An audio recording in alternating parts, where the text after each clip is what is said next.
Olá pessoal, tudo bem com vocês? Hoje estamos na nossa terceira aula de estatística aplicada. Na última aula a gente falou um pouco sobre os conceitos básicos da estatística, da ciência estatística. E para a aula de hoje nós veremos aquele questionamento, né, que já foi colocado por algum de vocês sobre qual deve ser o tamanho da amostra para que a gente tenha uma pesquisa confiável, né? Uma pesquisa amostral confiável. Alguns de vocês já perguntaram, por exemplo, né, por que 1.000 eleitores são suficientes para poder gerar um resultado, né, de tal forma que represente bem uma população de 200.000 eleitores, uma população que tem 200.000 eleitores. Por que 1.000 eleitores é suficiente para representar essa população de 200.000? Ok? Então a gente vai ter uma introdução à amostragem e posteriormente a gente vai ver um cálculo inicial para o tamanho da amostra. Ok? Esse cálculo do tamanho da amostra vai ser baseado num conceito simples, uma maneira rápida de calcular de uma situação simples também. Ok? É apenas para a gente começar a saber calcular o tamanho de amostra. Então, na aula de hoje a gente vai ver rever o conceito de população amostra, censo, amostragem, parâmetro e estatística. Vamos falar sobre a amostragem, as definições, a ideia intuitiva de amostragem no dia a dia, alguns passos importantes, considerações úteis antes de iniciar uma pesquisa amostral, levantamento de dados. Vamos falar sobre que tipo de técnicas de amostragem existem. Existem basicamente três. Como calcular o tamanho da amostra de uma maneira bem simples, uma abordagem para o seu cálculo. Bom, a gente já tem em mente, né, a gente já discutiu o que é uma população e o que é uma amostra. Antes de definir uma população, a gente precisa saber qual é o problema de pesquisa, o que você deseja pesquisar. Definindo bem o problema, o que você pretende resolver, qual a delimitação de espaço, de tempo, né? A gente consegue definir bem o problema. É um passo muito importante em qualquer pesquisa estatística, definir bem o problema, porque não adianta nada eu ter uma técnica estatística avançada, bonita, confiável, quando trabalhada em dados, né, sobre um problema que não foi muito bem planejado. Certamente a gente vai resolver o problema, mas resolver um problema que está mal definido ou equivocadamente errado, a gente vai resolver um problema de maneira errada, obviamente. Ok? Bom, então definindo o problema, a gente consegue procura definir a população, que é um conjunto de elementos, de todos os elementos que tem pelo menos uma característica em comum associada ao problema, né? E na impossibilidade de pesquisar todos os elementos da população, né, todos os elementos que têm pelo menos uma característica em comum relacionada ao problema, a gente coleta uma amostra, é uma parte da população. O censo é a observação de toda a população, a amostragem é a observação de uma parte, é a observação da amostra. Tem um conceito de parâmetro. Parâmetro é uma característica numérica associada a toda a população. Já a estatística também é uma característica numérica, porém é associada a amostra. Tá? Então, parâmetro pode ser, por exemplo, a renda média de toda a população brasileira. E a estatística seria a renda média observada em uma amostra. Tá? Todos esses conceitos nós já discutimos na aula passada. Estou apenas aqui revisando, né, e que é importante para a gente trabalhar agora, daqui para frente, todos os demais conceitos e cálculos que a gente vier a fazer. Bom, amostragem refere-se à observação de apenas uma parte da população. Técnicas de amostragem são os procedimentos para a coleta da amostra, como eu devo coletar, né? Então eu tenho uma técnica, tá? Como eu devo coletar a amostra. O objetivo principal da amostragem é garantir a representatividade da população, ou seja, que a amostra seja um retrato o mais fiel possível de toda a população. Então é como se eu quisesse tirar uma fotografia e essa fotografia fosse a mais realista possível da verdadeira população, no caso, né, através da amostra. Um retrato, né, que represente bem a população. Então, esse é o objetivo de uma boa técnica de amostragem. Tá? E o plano amostral ou planejamento amostral é um protocolo, é o passo a passo que descreve um método para a coleta de dados, ou seja, descreve exatamente como escolher uma amostra de uma população, além de definir o tamanho da amostra. Então, passo a passo, né, e definir o tamanho da amostra, tá, é o plano amostral ou planejamento amostral. Isso deve constar em qualquer projeto de pesquisa estatística. Amostragem do dia a dia. Se estivéssemos aqui numa aula síncrona, eu gostaria muito de escutar vocês, né, dar exemplos de amostragem no dia a dia de vocês. Tá? Me dê exemplos de amostragem no dia a dia de vocês. Vocês conseguem lembrar de alguma coisa que vocês observam apenas uma parte da população, né, devido a algumas limitações, restrições? Qual seria o que seria uma amostra, né? Então não é muito difícil da gente pensar nisso, né? E aí a gente teria exemplos, por exemplo, no sorvete, um pote de sorvete. Não é necessário a gente comer um pote de sorvete, apesar que seria agradável, né? Para a gente saber se o sorvete está delicioso ou não, o quão doce está o sorvete ou não. Bastaria uma parte, né, uma taça de sorvete, que já saberíamos se o sorvete é bom ou não, se está muito doce ou não, né? Uma garrafa de café. Será que a gente precisa tomar uma garrafa de café para saber se o café está quente? Não necessariamente. Basta uma xícara de café e aí a gente sabe quão quente está o café. Um grande exemplo, né, que eu acho que a maioria de vocês deve lembrar, né, pode ter citado, é a questão do exame de sangue. A gente não precisa examinar todo o sangue, né, das pessoas para saber se ela tem uma determinada doença ou não, se ela está com a taxa alterada ou não. Bastam alguns ml de sangue que a gente consegue verificar, dar um diagnóstico sobre a saúde da pessoa, né? Então é bastante intuitivo, né? Situações do dia a dia em que a gente trabalha com a amostragem, com a amostra e não com o censo, né? A observação de toda a população. Então, alguns passos importantes no processo de amostragem. É preciso seguir alguns passos importantes. Primeiro, a gente precisa dizer com exatidão qual é a população que a gente deseja descrever. Com certeza, se a gente vai coletar uma amostra, a gente precisa saber coletar a amostra de onde, né? Para quê? Então é preciso definir bem a população, o todo, né? Assim como eu disse que é preciso definir bem o problema.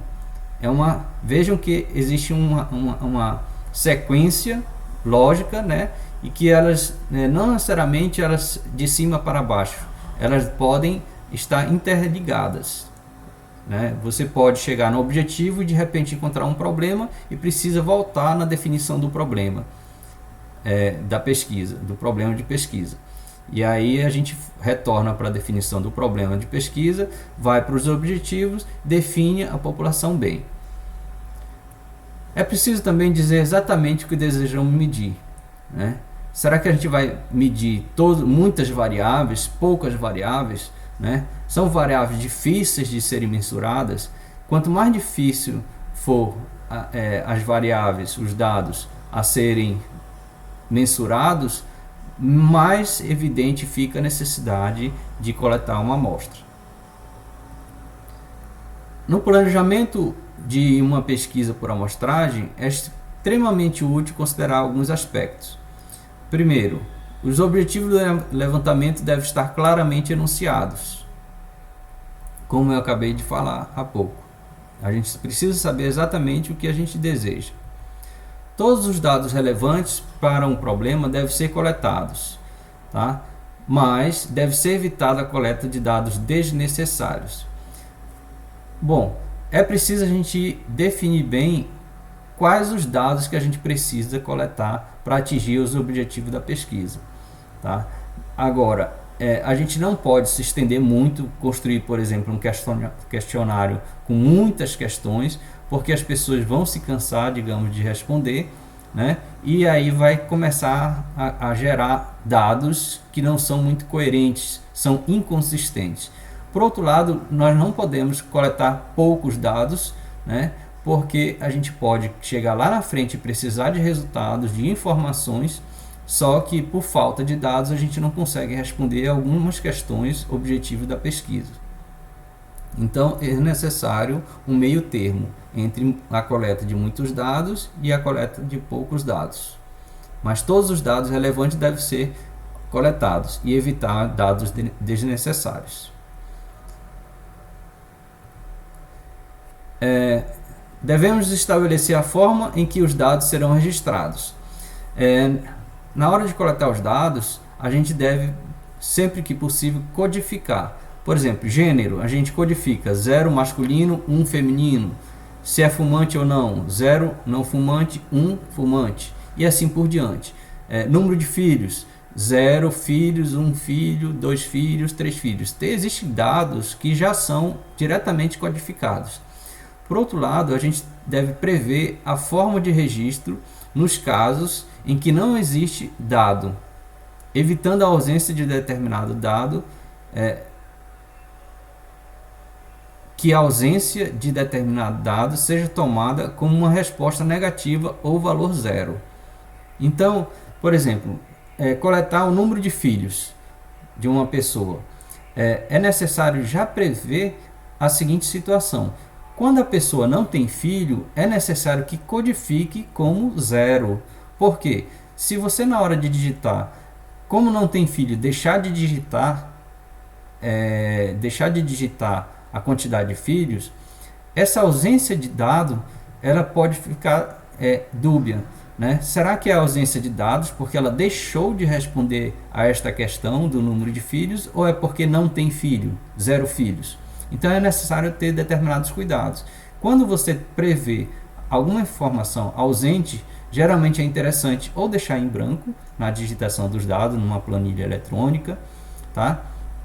Ou codificar como ausência de dados. Por exemplo, número de filhos, aí coloca 999.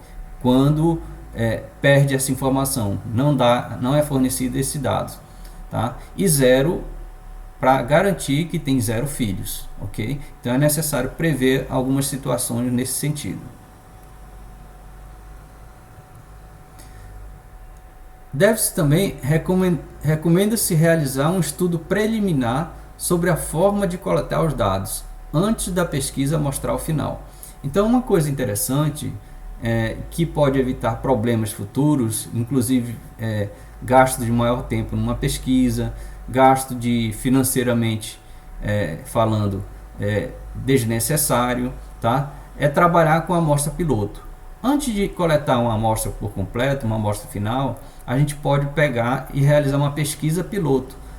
A gente coleta dados de uma pequena parte da população, uma amostra piloto, tá? E esse pouquinho a gente começa a explorar os dados, as informações que nos interessam. Com isso a gente pode, por exemplo, verificar problemas no questionário, se tem questões dúbias, se tem questões que estão gerando muita ausência de dados. Então a gente pode voltar atrás, corrigir os problemas observados no questionário para depois aplicar em grande escala, tá?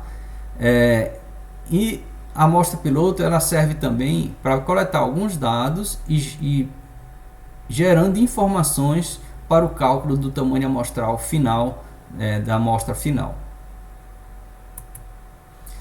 É preciso, na amostra piloto pode revelar dificuldades que podem ser sérias quando aparecem em larga escala, foi o que eu acabei de falar.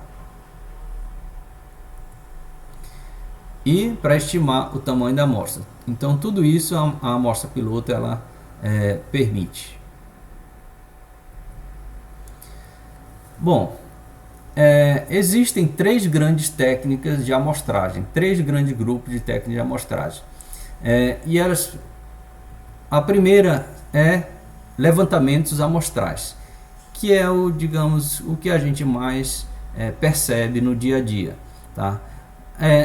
A pesquisa por amostragem em levantamentos amostrais, a amostra é obtida de uma população bem definida. A gente consegue delimitar bem a população, a quantidade, se é finita ou infinita, a localização dos elementos da população e assim por diante. E aí, por meio de processos bem protocolados e bem controlados pelo pesquisador.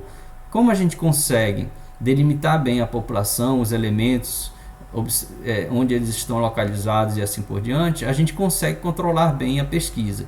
Então, pesquisa eleitoral, por exemplo, a gente sabe exatamente quantos eleitores existem numa cidade e a gente pode ter acesso a uma lista desses eleitores.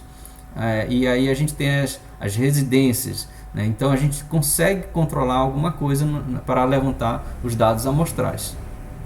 Então, a técnica de amostragem por levantamento amostral, ela pode ser probabilística, quando os elementos da população, a gente consegue calcular a probabilidade de cada elemento pertencer ou não à amostra. E ela pode ser não probabilística, quando a gente não consegue calcular a probabilidade do elemento populacional pertencer à amostra. Outro tipo de técnica de amostragem, o segundo, é por planejamento de experimentos, né? E é utilizado bastante quando a gente tem o controle de algumas variáveis num processo, num experimento, né?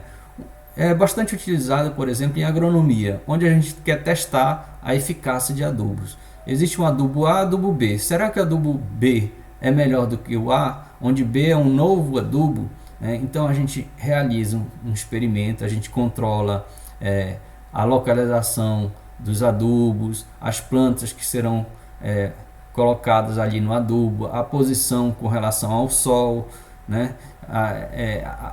A quantidade de água que será exposta a esse adubo, tá? Então a gente controla algumas variáveis e aí a partir daí monta o experimento e a coleta dos dados, né, através de um experimento, tá? No caso da Covid, a gente vê bem o que? Os testes para a vacina, o teste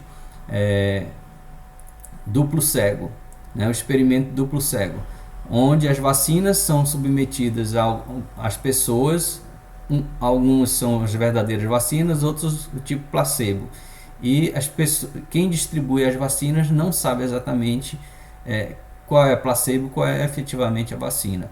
Então é um experimento duplo cego, tá? Então existe um controle de algumas variáveis, de alguns fatores para determinar a resposta de uma terceira ou mais variáveis, tá? Então esse é o tipo de planejamento de experimentos, tá? O tipo de amostragem, de técnica de amostragem. Teste para novos produtos, a gente pode testar um produto, colocar pessoas que recebem um novo produto e pessoas que não recebem um novo produto, e sim o produto antigo. Será que existe uma maior aceitação do novo produto do que o produto antigo? Então a gente controla alguns fatores na hora de coletar os dados. Um terceiro e último grande grupo de técnica de amostragem é por levantamentos observacionais, onde o observador só tem controle por exceção e eventualmente sobre possíveis erros grosseiros, né? Então, por levantamento observacional, o pesquisador ele observa os dados sem exercer influência, sem controle, sem controlar, por exemplo, não tem um protocolo, uma lista de elementos que pertencem à população, de maneira que eu não consigo controlar o que será observado, tá?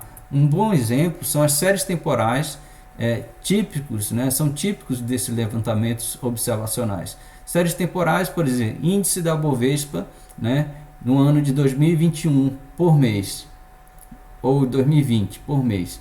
Então a gente não consegue controlar esse índice, a gente simplesmente vai observar mês a mês qual foi o valor desse índice da Bovespa, tá? Então, quando a gente quer, por exemplo, prever as vendas em função de vendas passadas, a gente não consegue controlar as vendas né? A gente simplesmente observa as vendas que ocorreram no passado para tentar prever as vendas, obviamente, no futuro, né? Então não há como coletar dados a não ser observar as vendas efetivamente ocorridas.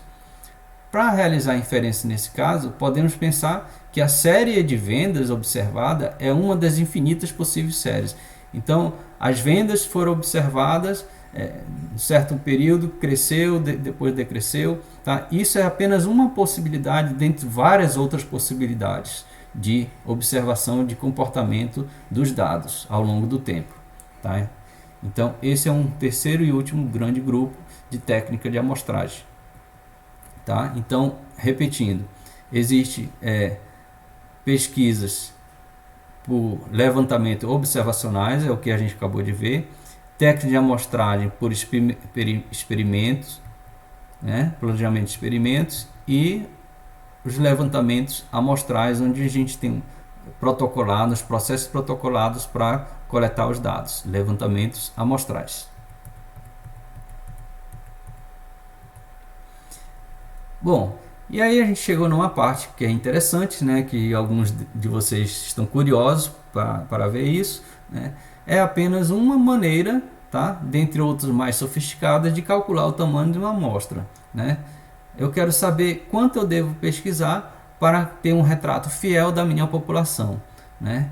Então, uma primeira abordagem considera o seguinte: a gente precisa ver esse conceito aqui de erro amostral, tá? O que é um erro amostral? A gente já tem essa noção, né, das pesquisas eleitorais, que é aquele, por exemplo, de 2 pontos percentuais para mais ou para menos. Dado um percentual de eleitores favoráveis ao candidato, existe um erro de 2 pontos percentuais para mais ou para menos. Então, erro amostral é a diferença entre o valor que a estatística pode acusar, tá, e o verdadeiro valor do parâmetro. Então, vejam aqui como é importante, né? O que é estatística? É uma característica numérica baseada na amostra. E o verdadeiro valor do parâmetro. O que é um parâmetro? Também é uma característica numérica, mas da população. Não existe incerteza aqui, né? Se a gente conhecer o parâmetro, não tem incerteza. E a estatística tem incerteza, porque ela é baseada numa parte da população. E a diferença entre a estatística e o parâmetro é o erro amostral, né? O quanto a gente erra ao afirmar que a estatística é um certo valor, quando comparado com o verdadeiro valor que é do parâmetro. Então, exemplo, se a gente quer trabalhar com a proporção da população de eleitores favoráveis ao candidato, denotado por P, tá? A partir da estatística proporção amostral, P barra, então o erro vai ser o quê? A proporção amostral, a proporção de eleitores favoráveis ao candidato na amostra, menos a proporção de eleitores favoráveis ao candidato na população, que é o valor verdadeiro. Então, a diferença do que é incerto com o que é verdadeiro é o erro amostral. Proporção estatística, proporção amostral, que é a estatística, menos o parâmetro, proporção amostral na população. Esse é o erro. Então, para determinar o tamanho da amostra, é preciso que especificar o erro amostral tolerável, o quanto eu tolero de cometer o erro. Ou seja, o quanto admitimos errar na avaliação do parâmetro de interesse, que deve ser sob o enfoque probabilístico, tá? De preferência sob o enfoque probabilístico, pois por maior que seja a amostra, existe sempre o risco de o sorteio gerar uma amostra com características bem diferentes da população, de onde ela está sendo extraída. Então, geralmente, se possível, é interessante a gente coletar amostras probabilísticas. Então, vamos denotar aqui N maiúsculo, N, como o tamanho da população. N, o tamanho da amostra, efetivamente que nos interessa. N0 como sendo a primeira aproximação para o tamanho da amostra. Então a gente vai ver que tem um cálculo para o tamanho da amostra inicial, e aí a gente denota por N0. E0 é o erro amostral tolerável, tá? Então a gente denotou por E o erro amostral e E0 é o tolerável, supondo o interesse em estimar a proporção de elementos populacionais com uma certa característica. Este erro, por simplicidade, a gente está pensando que a gente pretende estimar a proporção de elementos com certa característica. Tá? Geralmente, qualquer pesquisa tem uma variável ou outra que é em termos de percentagem. Por isso, a gente pode considerar o erro amostral em termos percentuais. E ela serve como base, seria uma técnica univariada para o tamanho da amostra completo numa pesquisa. Tá? Então, o primeiro cálculo considera como o tamanho amostral inicial como sendo igual a 1 sobre o quadrado do erro tolerável, onde o erro tolerável está entre 0 e 1, que é a proporção de erro, né? A proporção de erro tolerável está entre 0 e 100%, excluindo-se o 0% e 1%.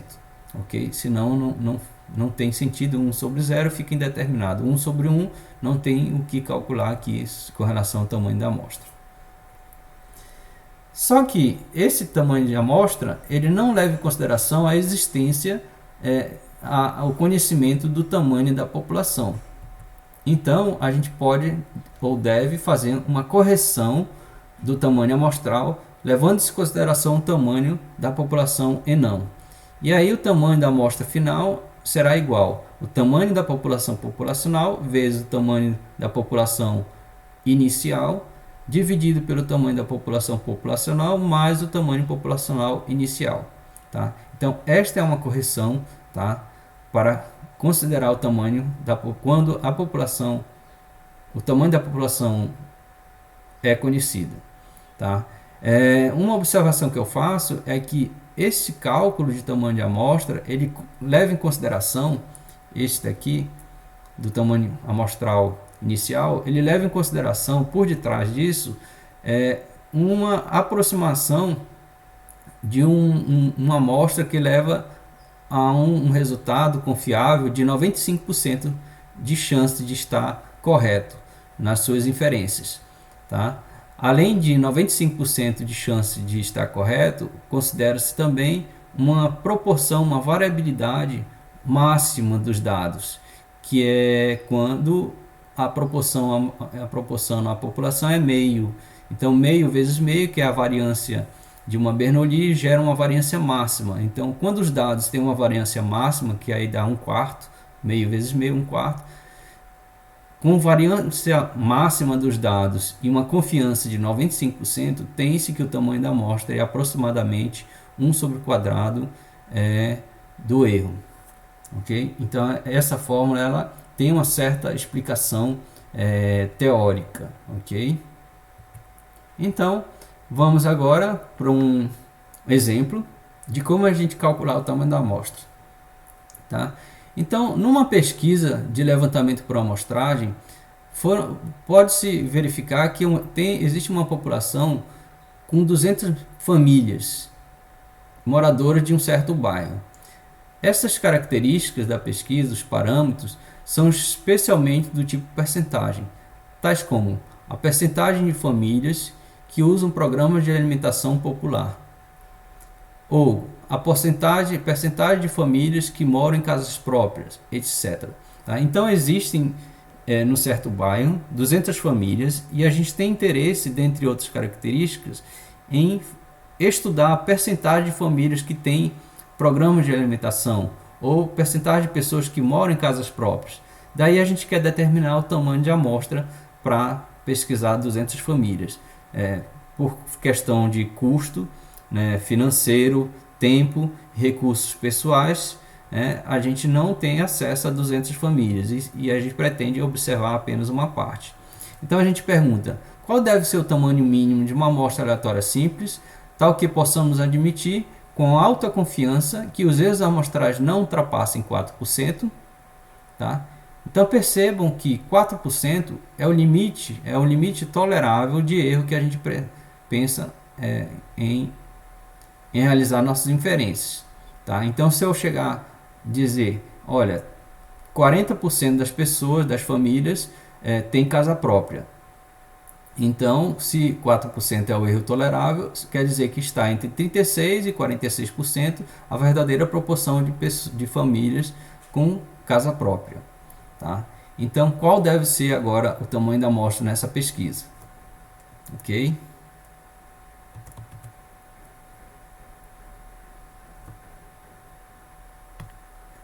Então,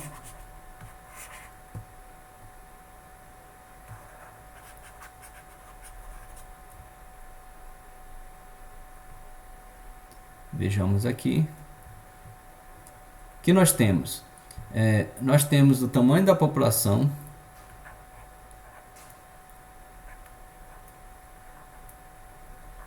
(200 famílias no bairro). Nós temos o erro máximo tolerável, percentual de famílias, por exemplo, que tem casa própria, que é de 4%, então é 0,04%. Consequentemente, pela fórmula, aquela fórmula ela é uma aproximação para um tamanho de amostra com variância máxima dos dados e 95% de confiança. Não está explícito, mas é possível a gente deduzir usando intervalo de confiança, probabilidade, né, para calcular isso aqui, chegar aqui. Então, o tamanho da amostra inicial é 1 sobre o quadrado do erro tolerável. Então, isso é igual a 1 sobre o quadrado do erro, 0,04 ao quadrado, que é igual... só um minutinho, eu esqueci de pegar a minha máquina.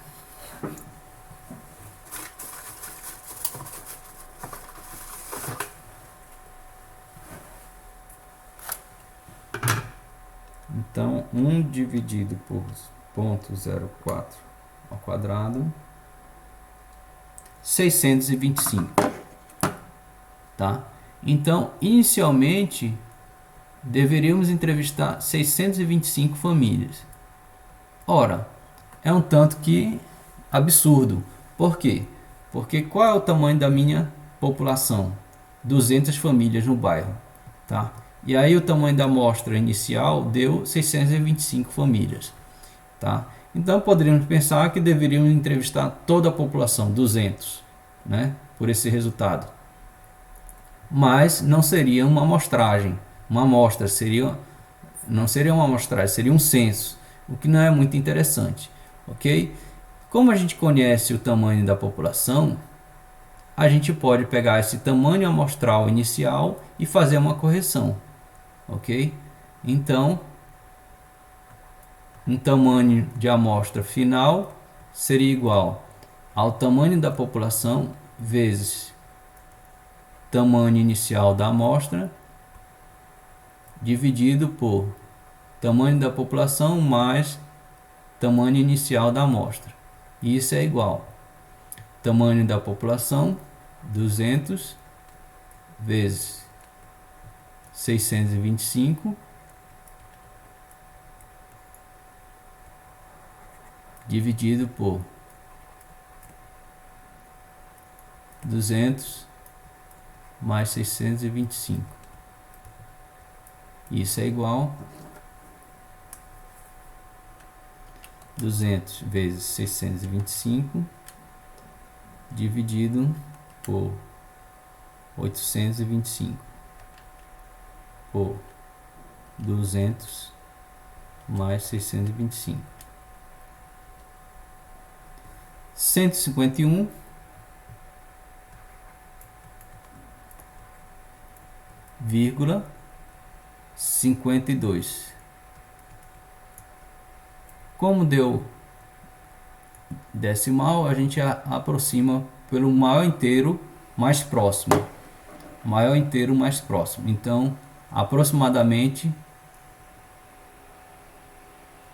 152 famílias.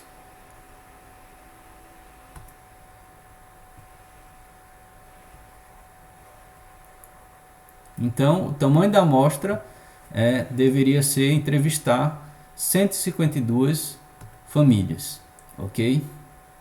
Então este é o resultado. Então a gente teria aproximadamente 95% de confiança com uma variabilidade máxima dos dados,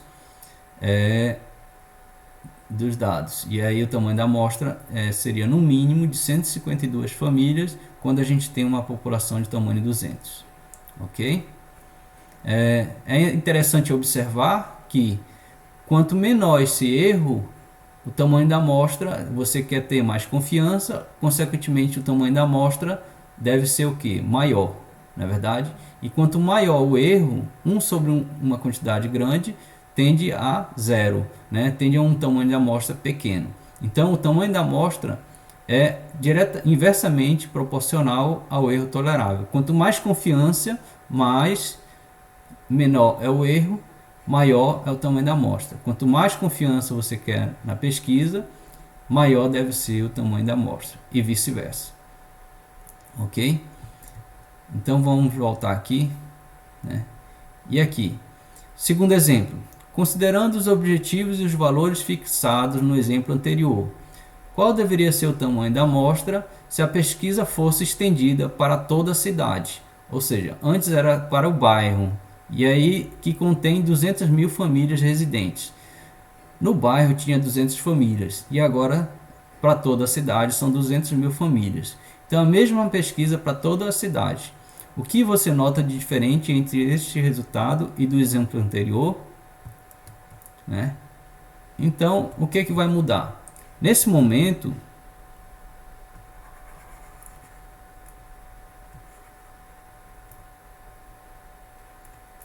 que nós temos?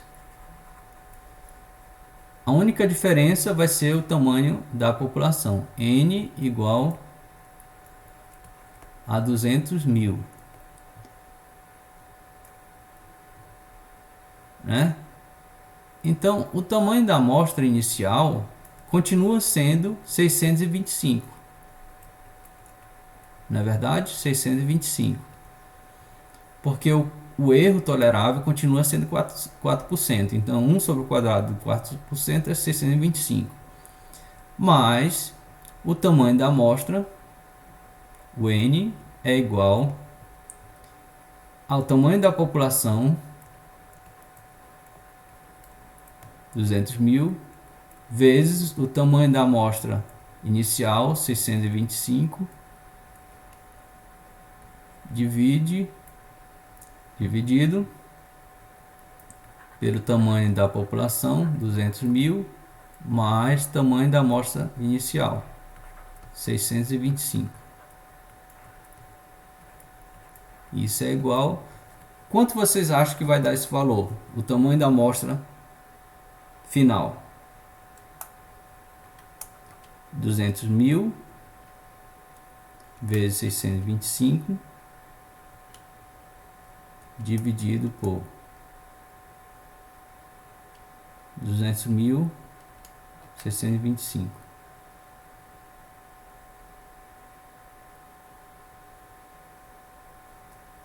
Deixa eu ver aqui.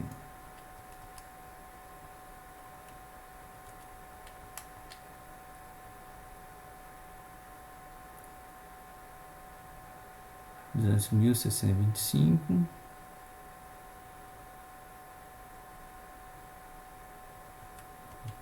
200.000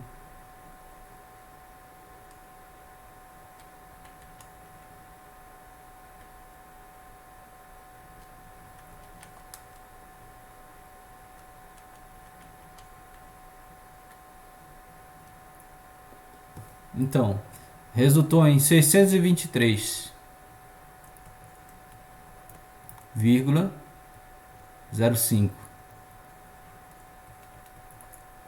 Aproximadamente, inteiro mais próximo, 624. Então percebam, a amostra inicial era 625 e a final 624. Então é praticamente igual ao tamanho da amostra inicial. Não houve muita alteração. E aí eu questiono para vocês, eu pergunto para vocês, por que não houve tanta diferença entre o tamanho da amostra inicial e o tamanho da amostra final? né?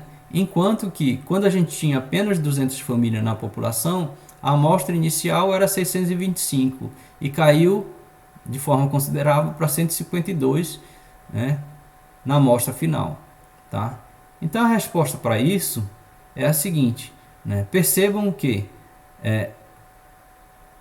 anteriormente a gente tinha 200 famílias e agora 200 mil famílias. Essa foi a única diferença de um problema para o outro, né? E aí o que acontece? O tamanho da amostra final, o N,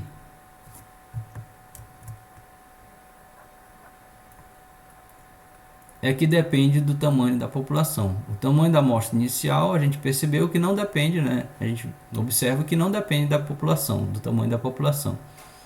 Então a gente tem que isso é tamanho da população vezes o tamanho da amostra inicial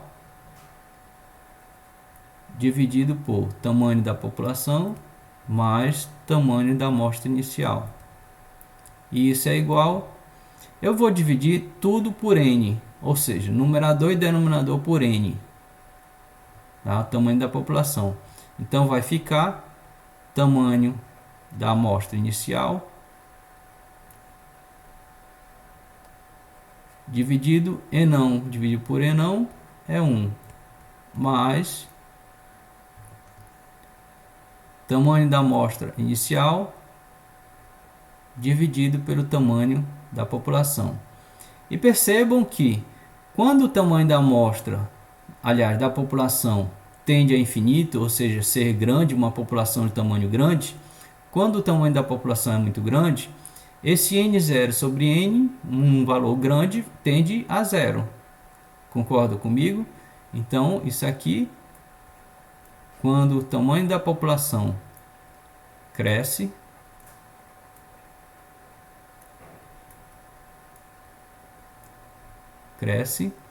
tá? O que? O n0 permanece, então tende para n0. Aqui tende para 0 dividido por 1 mais 0. Então tende para n0, o tamanho amostral inicial, tá? Então o que acontece? O tamanho amostral final, para quando o tamanho da população cresce, é grande, isso aqui vai para 0, então tende tudo para o tamanho da amostra inicial. Então foi isso que aconteceu, né? Tínhamos 200 famílias, passou para 200 mil, é um número consideravelmente alto, tamanho da população grande, e aí tende para um tamanho da amostra inicial. Então o tamanho da amostra final, tá? Inicial era 625 e o final ficou 624, próximo do n0, ok? Então, pessoal, era isso que a gente tinha para hoje, tá? Técnicas de amostragem, né? Releiam aí os slides, tá? Cálculo do tamanho da amostra, uma maneira simples de calcular, um primeiro passo, uma primeira maneira de calcular a amostra, tá? Essa é a maneira. Então, na próxima aula a gente vai ver os tipos de técnicas de amostragem probabilística e não probabilística, né? Especificamente cada um dos tipos, tá? O que a gente viu hoje são as 3 grandes áreas das técnicas de amostragem, tá? Que são levantamento por amostragem, tá? Levantamento observacional e planejamento de experimento, ok? Então, pessoal, até a próxima, obrigado pela atenção, tchau, tchau para vocês, um grande abraço.